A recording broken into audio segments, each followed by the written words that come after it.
সংযুক্ত আরব আমিরাত প্রবাসী বাংলাদেশি ভাই ও বোনেরা, আসসালামু আলাইকুম। আপনারা সবাই বর্তমান অবস্থা সম্পর্কে যথেষ্ট অবগত আছেন। গতকাল আপনাদের উদ্দেশ্যে দূতাবাস থেকে আমরা দুটি বার্তা দিয়েছি আপনাদেরকে সতর্ক করার জন্য।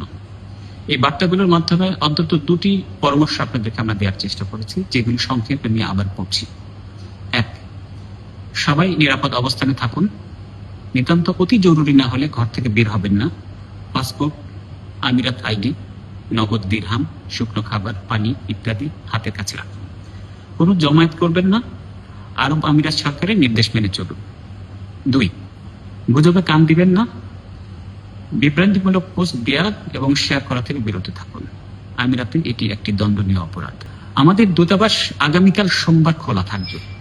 আমরা গতকালকের কথাই আবার বলছি, যে কাজটি আপনি আগামীকাল করবেন বলে পরিকল্পনা করেছিলেন, সেটি যদি 7 দিন বা 10 দিন পরে করলেও চলে, তাহলে আপনার আগামীকাল আসবার দরকার নেই।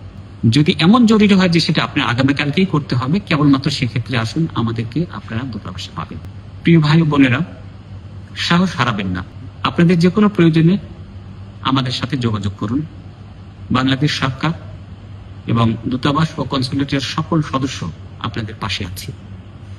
আমিরাত সরকার এদেশে বসবাসরত সকল নাগরিকের নিরাপত্তার সকল ব্যবস্থা নিশ্চিত করছে। আপনারা সবাই সুস্থ থাকুন, ভালো থাকুন।